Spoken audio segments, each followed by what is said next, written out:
Hello everyone, this is Priya Pathak, your science mentor, educator and दोस्त। कैसे हैं आप सभी लोग? होप सो आप सभी लोग बहुत बहुत बहुत अच्छे होंगे और पढ़ाई कर रहे होंगे। बच्चों, आज इस क्लास में मैं फिर आप लोगों के लिए लेकर आ गई एक बहुत मजेदार सा चैप्टर जिसका नाम है क्या? Material around us. क्लास 6 का चैप्टर है, बड़ा प्यारा सा चैप्टर है, बड़ी नई नई बातें, बहुत इंटरेस्टिंग फैक्ट्स जानने के लिए हमको मिलेंगे। जिसने भी ये चैप्टर नहीं पढ़ा है जल्दी से आ जाइए। एक ही वीडियो में हम लोग पूरे चैप्टर को कवर करने वाले हैं, यानी कि जितनी भी इस चैप्टर की बातें हैं वो सभी आपको यहाँ पर मिलेंगी। और ये कवर करने के बाद हम बेटा इस चैप्टर के एनसीईआरटी सॉल्यूशंस भी करेंगे और एक्स्ट्रा क्वेश्चंस भी करेंगे, एमसीक्यूज भी करेंगे, यानी कि 100% इस चैप्टर को कवर करेंगे। और इसके लिए आपको किसी भी तरीके का पेमेंट देने की जरूरत बिल्कुल भी नहीं है, एकदम टेंशन फ्री होकर यहाँ पर पढ़ेगा, क्योंकि हम आपको प्रोवाइड कर रहे हैं क्वालिटी एजुकेशन, वो भी बिल्कुल फ्री ऑफ कॉस्ट। इसी अच्छी बात के साथ हम लोग शुरू करते हैं हमारा चैप्टर मटेरियल अराउंड अस। देखिए बच्चों, सबसे पहले तो आप सभी को हेलो, हाय हाय, नमस्ते, है ना। उसके बाद आप अगर बुक खोलेंगे जिस बुक का नाम क्यूरियोसिटी है, तो आपके इस चैप्टर की जो शुरुआत है ना बच्चा, एक डिस्कशन से हो रही है। किसके बीच डिस्कशन हो रहा है बच्चों? दो बच्चे हैं, ठीक है। एक लड़की है जिसका नाम शीता है और एक लड़का है जिसका नाम गुलहन है।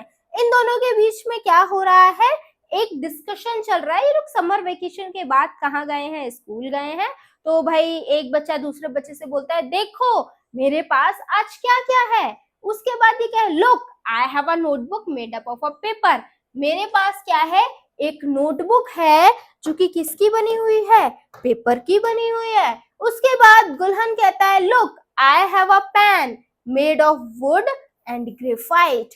मेरे पास एक पेन है जो वुड और ग्रेफाइट का बना। अब ये दोनों ऐसे बातें कर रहे हैं। उसके बाद क्या होता है? इनकी बातों के बीच में ही इनकी मैडम आ जाती हैं, जिनका नाम है मैडम विद्या। मैडम विद्या उनको आकर बताती हैं, बेटा वो सभी चीजें जो कोई ऑब्जेक्ट बनाने के लिए इस्तेमाल होती हैं बेटा, उन्हें हम मटेरियल बुलाते हैं।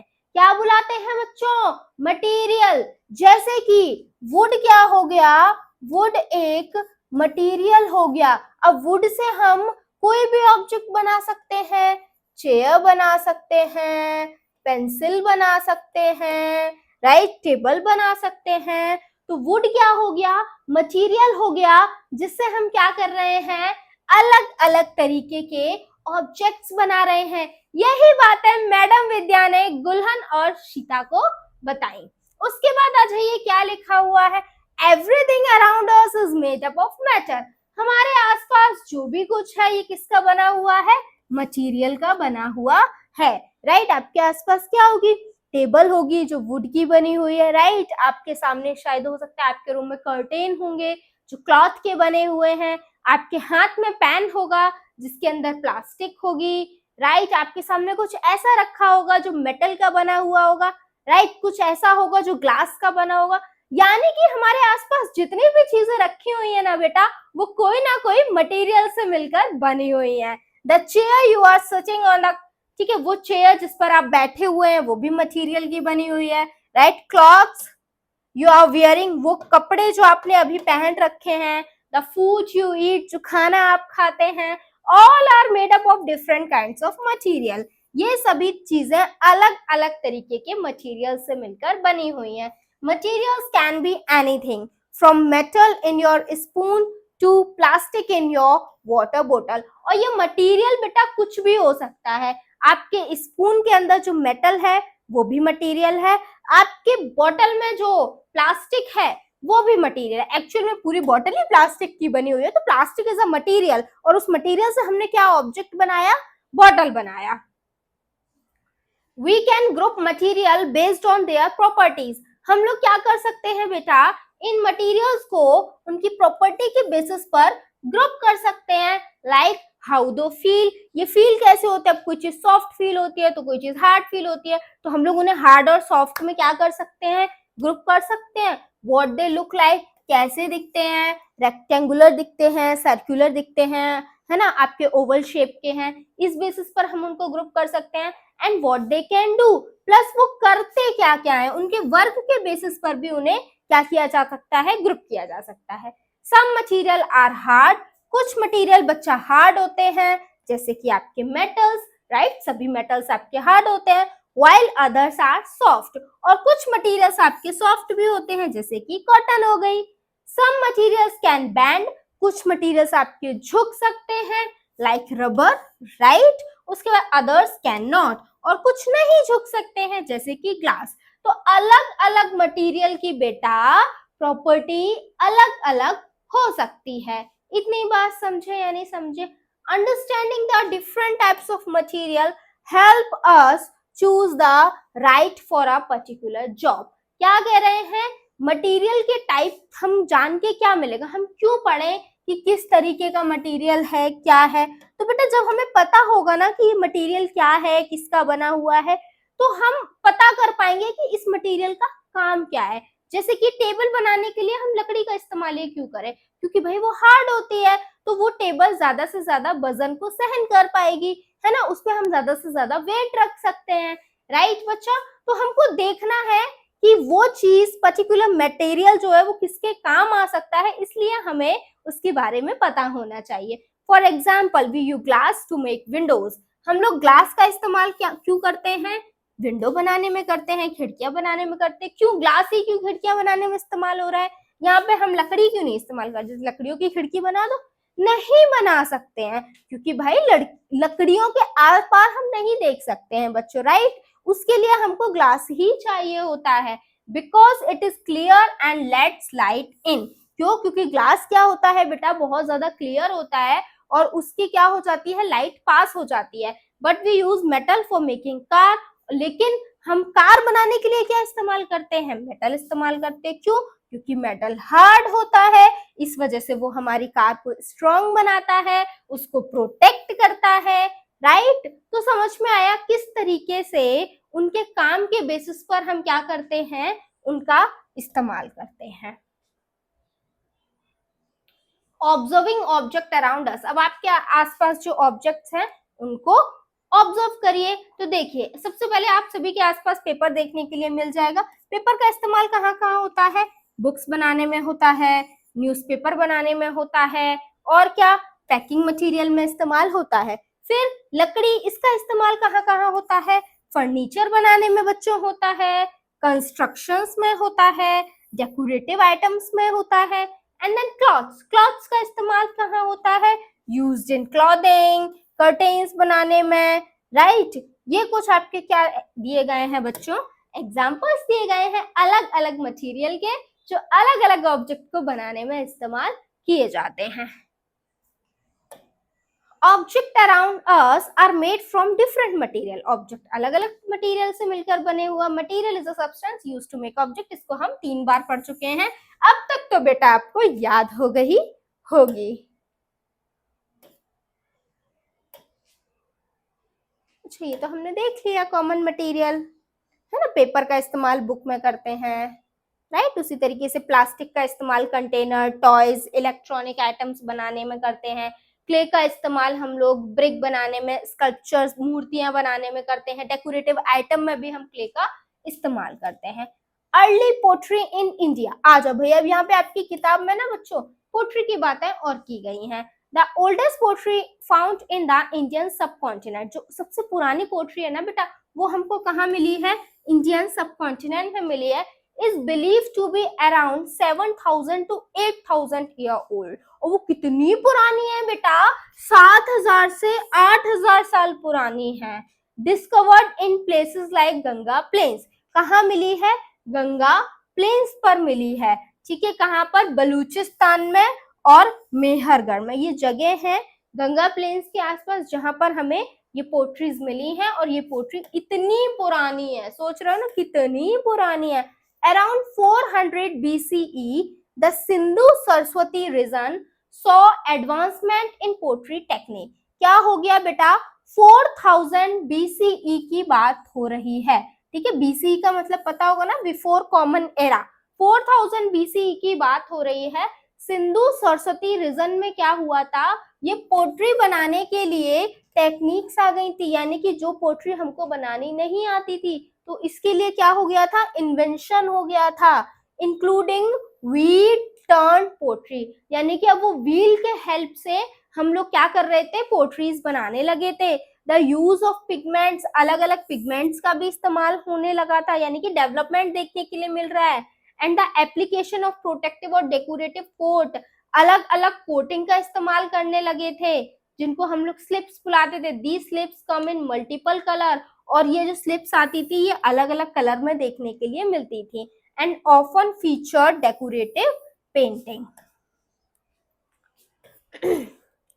During the Sindhu Saraswati or Harappan civilization, which lasted from 2600 to 1900 BCE, ये हरप्पन सिविलाइजेशन की बात हो रही है जो इतने से इतने समय में था।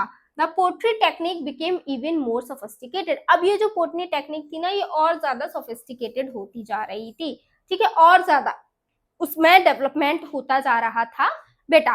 Potters created a bright and red pottery with a black design, जो पोटर्स हुआ करते थे वो ब्राइट रेड और ब्लैक कलर की डिजाइन्स बनाया करते थे, दैट डिस्प्ले ज्योमेट्रिकल पैटर्न, और वो डिजाइन में क्या दिखता था, हमको एक ज्योमेट्रिकल पैटर्न दिखता था, और साथ साथ में इमेजेस भी बनाया करते थे इन सभी पे, ठीक है। और किसकी इमेज बनाया करते थे, एनिमल्स की, एक्वाटिक और टेरेस्ट्रियल दोनों ही एनिमल्स की ये पोट्री पर क्या करते थे, इमेजेस बनाते थे, अलग अलग कलर्स का इस्तेमाल होने लगा था।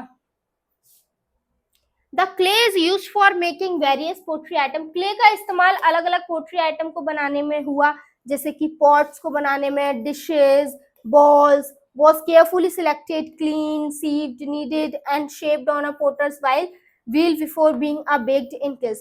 This process resulting in what is known as terracotta. ठीक है, क्या कह रहे हैं, क्ले का इस्तेमाल हम क्या करने लगे थे, अलग अलग चीजों को बनाने में करने लगे थे, जैसे कि आपके पॉट हो गए, डिशेस हो गई, है ना, बोल्स हो गए। was carefully selected and clean, उनको बहुत ध्यान से सिलेक्ट किया जाता था, किसको, क्ले को। फिर क्या किया जाता था, सीव छाना जाता था, and shaped on a potter's wheel, फिर उसको क्या दिया जाता था बेटा, एक आकार दिया जाता था, ठीक है। This process result in what is known as terracotta, और इस प्रोसेस से क्या हमको मिला, हमको मिला टेराकोटा, ठीक है बेटा। आगे चलते हैं। Pot serves a varieties of purpose, अब ये जो पॉट्स थे ना बेटा इनका बहुत ज्यादा काम हुआ करता था, ये बहुत ज्यादा इस्तेमाल होते थे, कहाँ इस्तेमाल होते थे, कुकिंग में इस्तेमाल होते थे, चीजों को स्टोर करने में इस्तेमाल होते थे, फूड आइटम्स को स्टोर करने में, ग्रेन्स हो गए, ऑयल्स हो गए, घी हो गए। Some large storage jars and other pottery pieces can be seen in a national museum in New Delhi, अभी आपको अगर ये देखने हैं तो ये हमारे नेशनल म्यूजियम न्यू दिल्ली में आपको देखने के लिए बेटा क्या होंगे, मिल जाएंगे। हाउ टू ग्रुप मटेरियल, अब ये जो मटेरियल है इसको किस तरीके से हम ग्रुपिंग कर सकते हैं। We group object to understand them better, हम क्यों ग्रुप करते हैं, ताकि हम इन मटेरियल्स को, इन ऑब्जेक्ट को बहुत अच्छे से समझ सकें। Grouping help us find things more easily and see how they are similar और डिफरेंट, ग्रुपिंग से क्या होगा बेटा, हमारी मदद होगी, ठीक है, हम इजीली उनको फाइंड कर पाएंगे और हम देख पाएंगे कि एक मटेरियल या एक ऑब्जेक्ट किस तरीके से दूसरे ऑब्जेक्ट से सिमिलर है या किस तरीके से दूसरे ऑब्जेक्ट से बेटा डिफरेंट है। For example when you group your toys by type और colour it keeps your room tidy and makes it easier to find the toy. एक एग्जाम्पल दे रखा है, जैसे कि आपके रूम में बहुत सारे क्या है, टॉयज है, आप क्या करो उन टॉयज को क्या कर दो बच्चों, उनके टाइप और उनके कलर के बेसिस पर अरेंज कर दो, यानी कि रेड कलर के सारे एक साइड, ब्लू कलर के एक साइड, तो इससे होगा क्या, एक तो आपका रूम जो है वो बहुत क्लीन दिखेगा, एक पैटर्न फॉलो होता हुआ दिख रहा है, साथ में आपको अगर कोई ऑब्जेक्ट चाहिए, कोई कार चाहिए तो आप उसको इजीली ढूंढ पाओगे, क्योंकि आपको पता है कि अच्छा मैंने ब्लू कलर की कार उस ड्रॉर में रखी है ना, तो ये सारी चीजें आपके लिए क्या हो जाएगा, आसान हो जाएगा। इसलिए हम क्या करते हैं, मटेरियल की ग्रुपिंग करते हैं। Classification of materials, object can be made from different material and some materials can be used to create more than one object। बेटा ऑब्जेक्ट्स हम लोग कैसे, अलग अलग चीजें बनती हैं यहाँ से, और एक से ज्यादा मटेरियल से एक से ज्यादा ऑब्जेक्ट बन सकते हैं। The process of arranging objects into a group based on common properties is called classification. Objects को बेटा जब हम ग्रुप में क्या करते हैं, रखते हैं, उनकी प्रॉपर्टीज के बेसिस पर, इसी प्रोसेस को हम क्या बुलाते हैं, क्लासिफिकेशन बुलाते हैं। जैसे कि पहले मैंने बोला कि सारी गोल चीजें एक साइड कर दो, ट्राइंगुलर चीजें एक साइड कर दो, और जो रेक्टेंगुलर चीजें हैं उनको एक साइड कर दो। तो इस बेसिस पर हमने क्या किया, ग्रुपिंग कर दी। फिर मैंने क्या बोला कि सारे जो रेड कलर की चीजें हैं वो एक साइड कर दो, ब्लू कलर की एक साइड कर दो, व्हाइट कलर की एक, यानी कि हम क्या कर रहे हैं, प्रॉपर्टी के बेसिस पर ग्रुपिंग कर रहे हैं। इसी को हम क्या बुलाते हैं, इसी को हम बेटा क्लासिफिकेशन बुलाते हैं, राइट। आगे आ जाते हैं।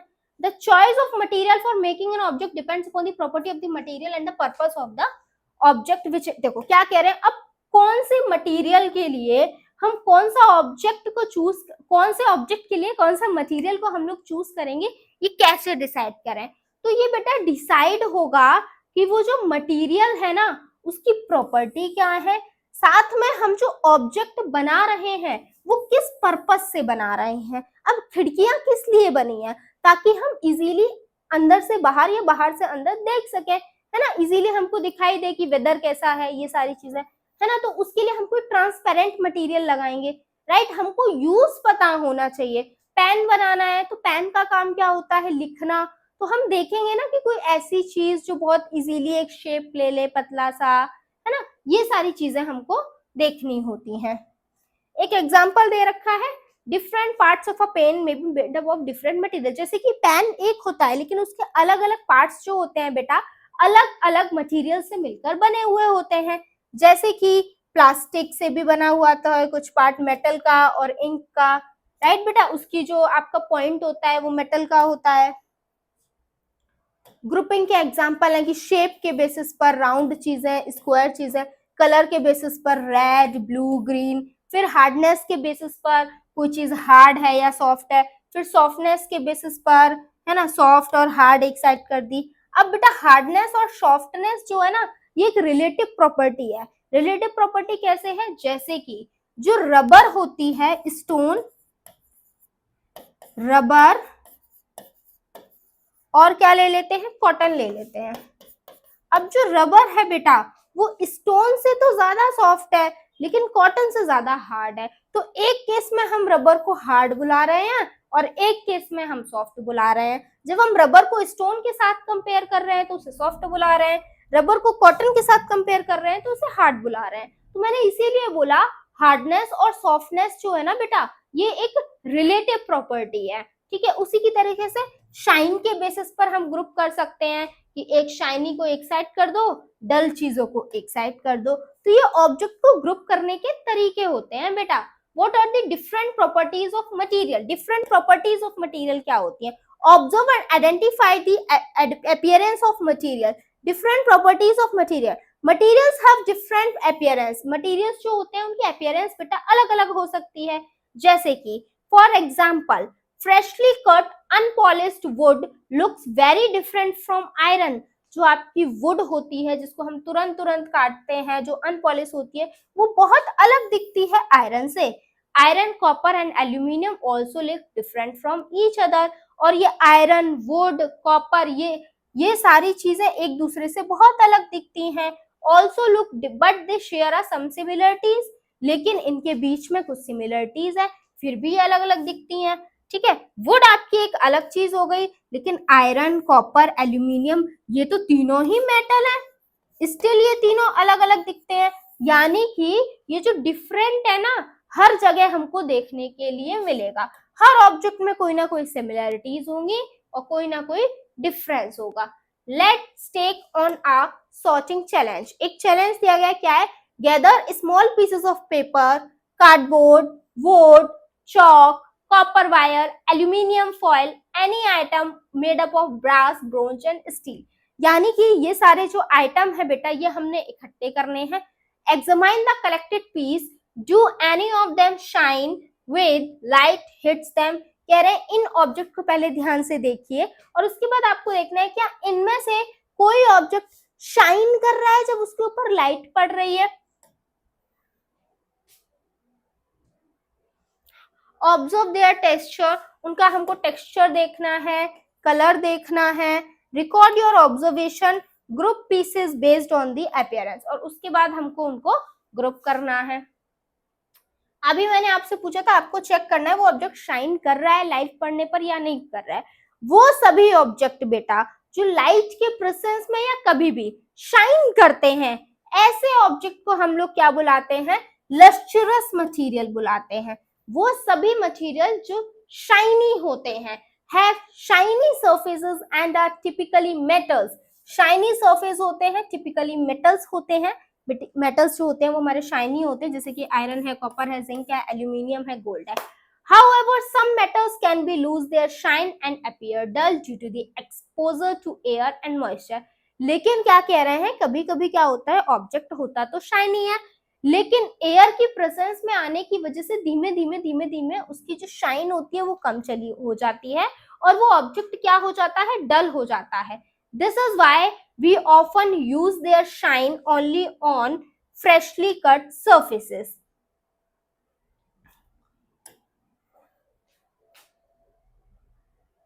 आजा। Non-lustrous material do not have shiny surfaces. वो सभी मटेरियल बेटा जो शाइन नहीं करते हैं, जिनके सरफेसेस शाइनी नहीं होते हैं, उन्हें हम नॉन लस्ट्रस मटेरियल कहते हैं। जैसे कि आपके पेपर हो गया, वुड हो गई, रबर हो गई, जूट हो गया, ये सभी क्या है, शाइनी मटेरियल है। Are all lustrous material metals, are all lustrous material metal, क्या कह रहे हैं कि क्या जितनी भी चीजें हैं जो चमकती होंगी, क्या वो सभी मेटल होंगी? तो इसका आंसर है गलत। नहीं, हर चमकती हुई चीज बेटा सोना नहीं होती है। तो जितनी भी चीजें जो चमक रही हैं, जो शाइन कर रही हैं, जरूरी नहीं है बेटा कि वो मेटल है।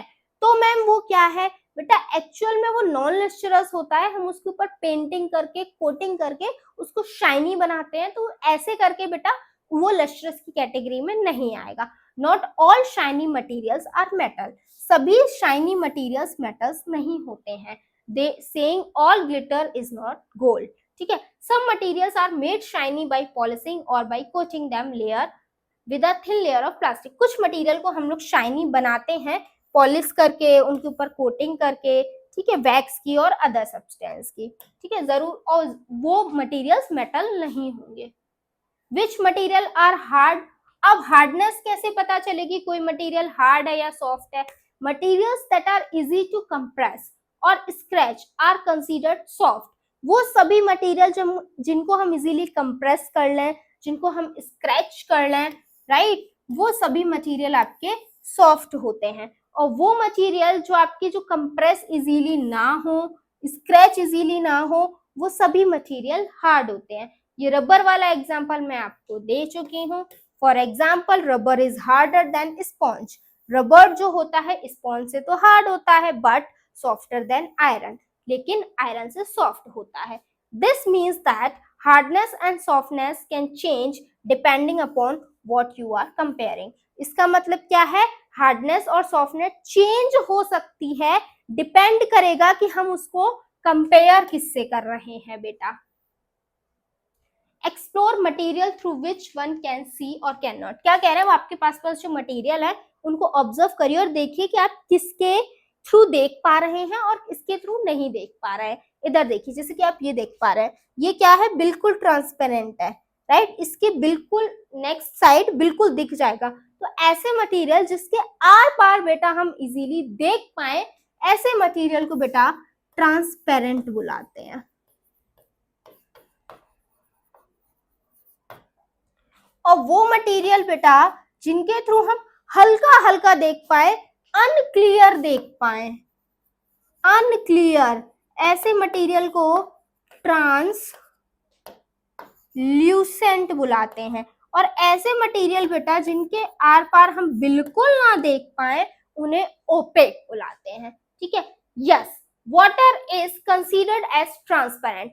पानी ट्रांसपेरेंट होता है, क्यों? क्योंकि हम उसके थ्रू बिल्कुल क्लियरली देख सकते हैं। If water is made up of opaque, for example by adding something that prevents light from passing through it, then it would not be larger to transparent. क्या कह रहे हैं, वाटर को हमको क्या बनाना है, ओपेक बनाना है, तो हम उसमें कुछ सामान मिला दें, शुगर हो गई, सॉल्ट हो गया, लेमन हो गया, ये सारी चीजें मिला दो, अब उस वाटर से लाइट पास नहीं होगी, तो अब वो ट्रांसपेरेंट नहीं रहा। तो ट्रांसपेरेंट क्या होते हैं, वो सभी चीजें जिनके थ्रू हम देख सकते हैं। Transparent material are those which can through which we can see objects clearly without any distortion। तो वो सभी मटेरियल जिनके थ्रू हम क्लियरली देख सकते हैं बिना किसी डिस्टॉर्शन के, उन्हें ट्रांसपेरेंट मटेरियल बोलते हैं। एग्जाम्पल में है ग्लास, वाटर, एयर और सेलोफेन पेपर। ठीक है। ओपेक मटेरियल वो मटेरियल जो बिल्कुल भी लाइट को पास नहीं होने देते हैं, यानी कि जिसके थ्रू हम बिल्कुल भी नहीं देख सकते हैं, वो ओपेक मटेरियल होते हैं। Example wood, cardboard, metals. Translucent material, translucent material allow light to pass through. ठीक है, वो मटेरियल जो थोड़ी थोड़ी लाइट को पास होने देते हैं लेकिन बहुत अच्छे से पास नहीं हो पाती है, जिस वजह से हम अच्छे से अदर साइड में नहीं देख पाते हैं। इसका एग्जाम्पल है बटर पेपर और frosted glass. Soluble and insoluble materials, देखो बेटा, वो सभी मटेरियल्स जो आपके इजीली डिसॉल्व हो जाते हैं उन्हें सॉल्यूबल कहते हैं, और वो मटेरियल जो इजीली डिसॉल्व नहीं होते हैं बेटा, उन्हें इनसॉल्यूबल कहते हैं। Some materials can dissolve in water, कुछ मटेरियल पानी में घुल जाते हैं। This means they mix well with water and disappear. इसका मतलब क्या है, वो पानी के साथ अच्छे से मिक्स हो जाते हैं और गायब हो जाते हैं। Like when you stir sugar into a cup of water. एक एग्जांपल दे रखा है, आप एक वाटर लीजिए, उसमें शुगर ऐड करिए, क्या होगा, शुगर कुछ समय बाद गायब हो जाएगी। दैट मीन्स शुगर जो है वो वाटर में डिसॉल्व हो गई है। इसका मतलब हम क्या कह सकते हैं, शुगर जो है वाटर में सॉल्यूबल होती है। सॉल्यूबल का मतलब समझ में आ गया, घुलनशीलता होती है सही मायने में। Insoluble material, other materials do not dissolve in water no matter how much you stir. कुछ मटेरियल्स ऐसे होते हैं जो पानी में कैसे भी नहीं घुलते हैं, नहीं डिसॉल्व होते हैं, बिल्कुल फर्क नहीं पड़ता कि हम उनको कितना स्टर कर रहे हैं यानी कि चला रहे हैं, वो हमेशा बने ही रहते हैं और दिखाई देते रहते हैं। आप कभी पानी में सैंड डाल के देखना, वो नहीं घुलेगी, आप उसको कितना भी स्टर करेंगे। ठीक है, एग्जाम्पल दे रखा है, water is very important for our body because it can dissolve many different substances. अब आपने सुना होगा कि वाटर बहुत जरूरी होता है हमारी बॉडी के लिए। क्यों होता है, क्योंकि भाई वाटर हमारी बॉडी में ज्यादा से ज्यादा सब्सटेंस को क्या कर लेता है, डिसॉल्व कर लेता है, और हमारी बॉडी के जो फंक्शंस होते हैं बेटा वो अच्छे से वर्क कर पाते हैं। Mixing of liquids and solubility of gases in water. ठीक है, किस तरीके से लिक्विड्स में जो गैसेस होती हैं वो मिल जाती हैं।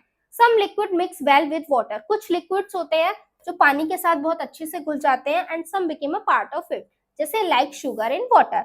Other liquids do not mix with water, कुछ लिक्विड्स ऐसे होते हैं जो पानी में नहीं मिलते हैं, जैसे कि oil and water. When left stir and float on the top of the water because they are less. बल्कि जब हम क्या करते हैं, लिक्विड्स को पानी में मिलाते हैं तो वो ऊपर ऊपर फ्लोट और होने लगते हैं। ऑयल को जब हम पानी में मिलाते हैं तो वो उनके सरफेस पे फ्लोट होने लगते हैं। क्यों, क्योंकि उनकी डेंसिटी जो होती है कम होती है। Just like liquid some gases can dissolve in water while other can not. जैसे कि आपने लिक्विड्स में देखा कि कुछ लिक्विड्स वाटर में डिसॉल्व हो सकते हैं, कुछ नहीं हो सकते हैं, उसी तरीके से बेटा गैसेस होती हैं। कुछ गैसेस वाटर में डिसॉल्व हो सकती हैं, कुछ नहीं होती हैं। For example oxygen gas dissolve in water and is essential for survival of fishes and other aquatic animal. जैसे कि ऑक्सीजन जो गैस है वो इजीली वाटर में डिसॉल्व हो सकती है, और ये बहुत ज्यादा इंपॉर्टेंट है फिश और अदर एक्वाटिक एनिमल्स के लिए। Plant ends water also need dissolve oxygen for respiration. उसी तरीके से पानी के अंदर जो प्लांट्स होते हैं उनको भी वाटर चाहिए होता है रेस्पिरेशन करने के लिए। तो इससे हमें क्या समझ में आया, इससे हमें समझ में आया कि कुछ लिक्विड्स पानी में डिसॉल्व हो सकते हैं, कुछ नहीं हो सकते हैं। कुछ गैसेस पानी में डिसॉल्व हो सकती हैं, कुछ नहीं हो सकती हैं। Make your own oral rehydration solution. ठीक है, हम लोग ORS किस तरीके से बना सकते हैं हमारे घर में। ORS is a simple effective way to treat dehydration. ORS का मतलब क्या होता है, ORS का मतलब एक सिंपल तरीका है जिसमें हम क्या कर रहे हैं, जब किसी पर्सन को डिहाइड्रेशन हो जाता है, डायरिया हो जाता है या कोई अदर इलनेस हो जाता है, तब हम उसको ORS देते हैं। While you can buy ready-made ORS packet at health center in the store, हम लोग स्टोर से ओआरएस बाय कर सकते हैं, लेकिन हम लोग स्टिल घर पर भी बना सकते हैं, वो भी इफेक्टिव होता है। तो आओ जरा देखते हैं कैसे बनाया जाता है ओआरएस घर पे। हमको क्या करना है, 1 लीटर पानी लेना है, उसको गर्म करना है, फिर उसको ठंडा कर देना है। हाँ, पानी को पहले गर्म करना है, फिर ठंडा, फिर उसमें 6 टीस्पून ऑफ शुगर ऐड करना है and than half tea spoon of common salt आपका क्या करना है, ऐड करना है। फिर उसको मिक्स कर देना है जब तक वो कंप्लीटली डिसॉल्व नहीं हो जाते, और आपका हो गया बेटा ओआरएस रेडी। तो कुछ इस तरीके से हम लोग ओआरएस को बना सकते हैं। हाउ हैवी और लाइट, कोई ऑब्जेक्ट कितना भारी है या कितना हल्का है, ये चीज कैसे पता चलेगी, तो ये चीज मास से पता चलेगी। Mass is a property we use to measure how heavy और light an object is. Mass वो प्रॉपर्टी होती है जो हमको मेजर करने में हेल्प करती है कि कोई ऑब्जेक्ट कितना भारी या कितना हल्का है। When we say an object is heavier, it means it has a more mass. जब हम कह रहे हैं कि कोई चीज भारी है, that means उसका जो मास है बेटा वो ज्यादा है। Conversely, if an object is lighter, अगर कोई ऑब्जेक्ट हल्का है तो इसका क्या मतलब है कि उसका जो मास है बेटा वो कम है। Weight is often used interchangeably with a mass in everyday language. आजकल हम लोग मास की जगह पे बेटा वेट भी इस्तेमाल कर लेते हैं, but it especially refers to how heavy something when is measured. Space and volume. Volume refers to the amount of space an object occupy. Volume का मतलब होता है कि कोई ऑब्जेक्ट कितने स्पेस को बेटा ऑक्यूपाई कर रहा है। The volume of liquid usually measured in litre. जो लिक्विड्स का वॉल्यूम होता है बेटा उसको जनरली किस में मेजर किया जाता है, लीटर या मिलीलीटर में measure. What is matter, matter क्या होता है, वो सभी चीजें बेटा जिनका कोई मास होता है, जो स्पेस को ऑक्यूपाई करती हैं, उन्हें मैटर बुलाते हैं, बहुत बार पढ़ चुके हो। The amount of matter in an object is called its mass. किसी ऑब्जेक्ट के अंदर कितना मैटर है यही उसका मास होता है, और मास को हम लोग ग्राम और किलोग्राम में मेजर करते हैं। यूनिट ऑफ मास देख चुके हैं, ग्राम होती, किलोग्राम होती है, जैसे केजी लिखते हैं, ठीक है। इंटरनेशनल सिस्टम ऑफ यूनिट में ये डिसाइड हुआ है, ऐसा यूनिट होती है, ठीक है। When we writing it, remember रखना है कि हमको के और जी के बीच में कोई गैप नहीं छोड़ना है, फुल स्टॉप नहीं लगाना है unless it is the end of the sentence. जब फुल स्टॉप कब नहीं लगाना है, जब ये एंड ऑफ द सेंटेंस नहीं है, ठीक है। हमेशा केजी लिखना है, कभी भी केजीज नहीं लिखना है। वॉल्यूम की यूनिट क्या होती है, लीटर, मिलीलीटर, क्यूबिक लीटर। इसको एल से डिनोट करते हैं, कैपिटल होता है, ठीक है। उस जिसमें जो आपका एम होता है वो स्मॉल होता है, ठीक है। एग्जाम्पल दे रखा है आपका। तो बच्चों पूरा चैप्टर मटेरियल अराउंड अस हमने इसी एक वीडियो में पढ़ लिया है। हमने इसमें बहुत सारी बातें जानी कि मटेरियल क्या होता है, ऑब्जेक्ट क्या होता है, क्लासिफिकेशन क्या होता है, क्यों क्लासिफिकेशन करना है, यूज क्या होता है, क्या क्या मटेरियल का क्या क्या इस्तेमाल होता है, क्या क्या बनता है, सॉल्युबल क्या होता है, insoluble, lustrous, non lustrous, hard, soft, matter, mass, volume and उनके यूनिट्स। इतनी सारी चीजें हमने इसी एक वीडियो में कवर करी हैं। होप सो आपको सभी चीजें समझ आई होंगी, किसी को कोई डाउट, कोई प्रॉब्लम, परेशानी, समस्या नहीं होगी, और अगर होती भी है तो नो प्रॉब्लम, आप मुझे कमेंट करके बताइएगा, आपके डाउट को जरूर क्लियर किया जाएगा। अब जो कि हमारा चैप्टर खत्म हो गया है, तो आज के क्लास को यहीं पे ओवर करते हैं, आपसे नेक्स्ट क्लास में मिलते हैं। Till then keep learning and keep practising. Thank you so much for watching me. जय हिंद बच्चों।